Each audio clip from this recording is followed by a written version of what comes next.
And now Okay guys, we are doing a survival experiment here. As one can see, I've taken a camera tripod and I've taped a magnifying glass to it.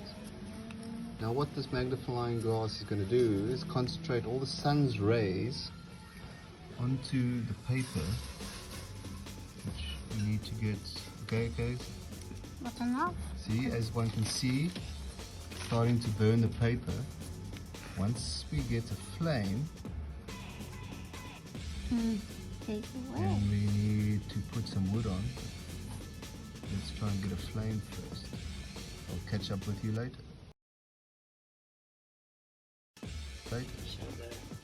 As you can see, we finally got flame.